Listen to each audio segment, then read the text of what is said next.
नमस्कार दोस्तों, आपका फिर से बहुत बहुत स्वागत है आपके अपने YouTube channel focus on study पर। मित्रों, आज का वीडियो है यूपी पुलिस वैकेंसी के ऊपर। हम देखेंगे कि किस प्रकार से उत्तर प्रदेश पुलिस में हम चयन प्राप्त कर सकते हैं। तो इसकी सभी डिटेल अगर आपको चाहिए है तो मित्रों आपको अपने लैपटॉप या मोबाइल के गूगल या क्रोम ब्राउज़र को ओपन कर लेना है। जैसे कि आप यहाँ पर देख रहे हैं, मैंने यहाँ पर गूगल ब्राउज़र को ओपन किया है। अब यहाँ ओपन करने के बाद हम यहाँ पर टाइप करेंगे सर्च में सरकारी रिजल्ट, और जो यहाँ पर आप देखेंगे, यहाँ पे जो पहली वेबसाइट आप यहाँ देख रहे हैं, इस पहली वेबसाइट पर हमें क्लिक कर देना है। आइए यहाँ पर क्लिक करने के बाद हम देखेंगे कि आगे हमें क्या जानकारी हासिल होती है। तो यहाँ पर जाएंगे और थोड़ा जब नीचे स्क्रॉल करेंगे तो यहाँ पर आप देखेंगे मित्रों, लेटेस्ट न्यूज में या लेटेस्ट जॉब यहाँ पे आप लिखा हुआ देखेंगे। तो इसमें जो ये वाला ऑप्शन है, यहाँ पर आप यहाँ पर देखेंगे UP police constable 60,244 post online form 2023। तो मित्रों आपको यहीं पर क्लिक कर देना है। आइए यहाँ पर क्लिक करते हैं, और यहाँ पर क्लिक करने के बाद आप यहाँ पर देखेंगे कि किस प्रकार से हम यहाँ पर फॉर्म डाल सकते हैं, भर सकते हैं, और हमें क्या योग्यता चाहिए।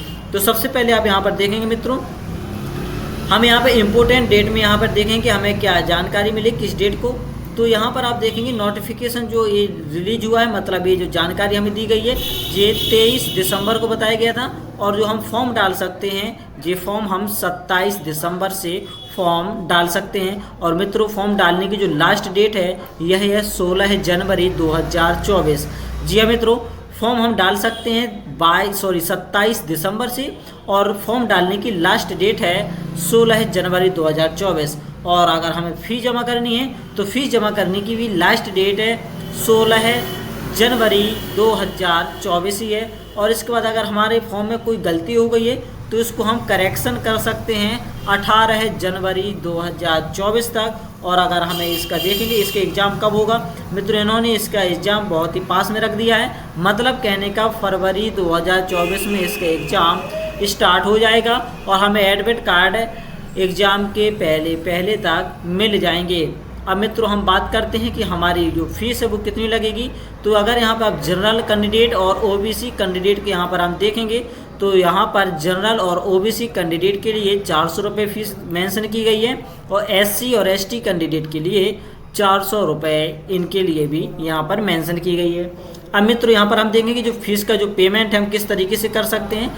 तो जो फीस का पेमेंट है वो हम ऑनलाइन मोड के थ्रू कर सकते हैं, डेबिट कार्ड के जरिए कर सकते हैं, क्रेडिट कार्ड से भी हम फीस कर सकते हैं जमा, नेट बैंकिंग से भी फीस जमा कर सकते हैं, और ई चालान के द्वारा हम फीस को जमा कर सकते हैं। ठीक है मित्रों, इतनी जानकारी आपको कैसे लगी। अब यहाँ पर हम देखेंगे कि तो हम यहाँ पे एज वगैरह है उसमें क्या यहाँ पर मिलता है। तो यहाँ पे देखेंगे जो मिनिमम एज है वो 18 साल है, मतलब कि जो फॉर्म डालने की कम से कम उम्र 18 साल का बंदा होना चाहिए। और जो मैक्सिमम एज है वो है 22 साल फॉर मेल कैंडिडेट के लिए। कहने का मतलब यहाँ पर जो पुरुष कैंडिडेट है वह है 22 वर्ष तक का एज पूरा कर चुका होगा, तो वो फॉर्म नहीं डाल पाएगा, और वह 22 साल से कम होना चाहिए या 22 साल का होना चाहिए। और अगर यहाँ पर हम फीमेल की बात करेंगे तो फीमेल के लिए जो मैक्सिमम एज है वो है 25 साल। जी हाँ मित्रों, और अगर यहाँ पर एज में जो छूट वगैरह चाहिए तो इसके रूल के अकॉर्डिंग हमें एज में छूट मिल सकती है। अब यहाँ पर मित्रों ये जानकारी आपको कैसी है। अब यहाँ पर थोड़ा और हम आगे देखेंगे, थोड़ा आएंगे नीचे, तो यहाँ पर हम देखेंगे इसकी पोस्ट के बारे में कि यहाँ पे कितनी वैकेंसी निकली है। तो यहाँ पे जो पोस्ट है यहाँ पे देखेंगे किसके जरिए यहाँ पे vacancy, Uttar Pradesh police constable पद पर ये वैकेंसी निकली है।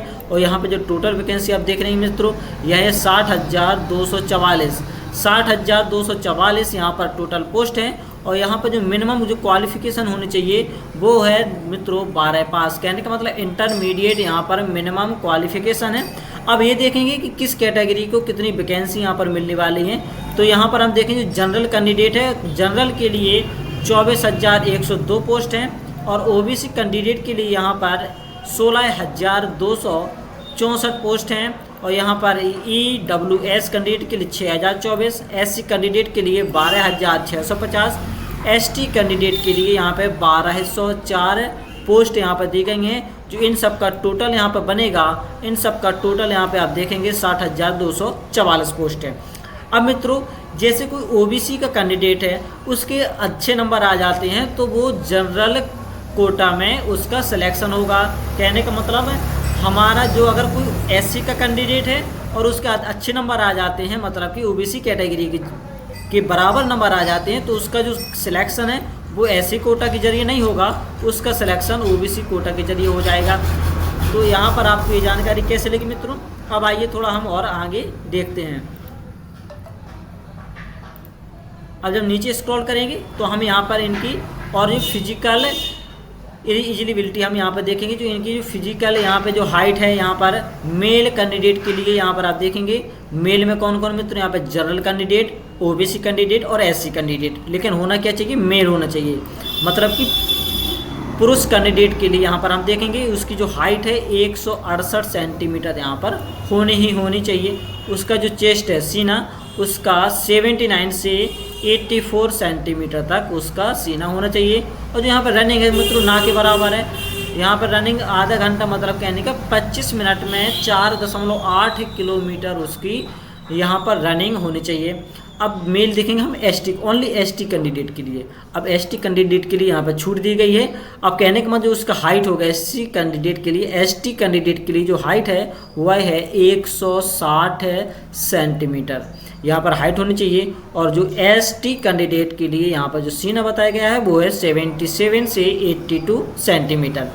अब अगर हम फीमेल की बात करें तो जो फीमेल कैंडिडेट है, चाहे वो यहाँ पे जनरल हो, ओबीसी हो या एससी हो, मित्रों जनरल, ओबीसी और एससी फीमेल कैंडिडेट की जो हाइट होनी चाहिए वो है 152 सेंटीमीटर। अब यहाँ पर सीना यहाँ पर नहीं नापा जाएगा।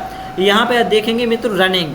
अब इनकी रनिंग देखना कि 14 मिनट में 2.4 किलोमीटर इनकी रनिंग होनी चाहिए।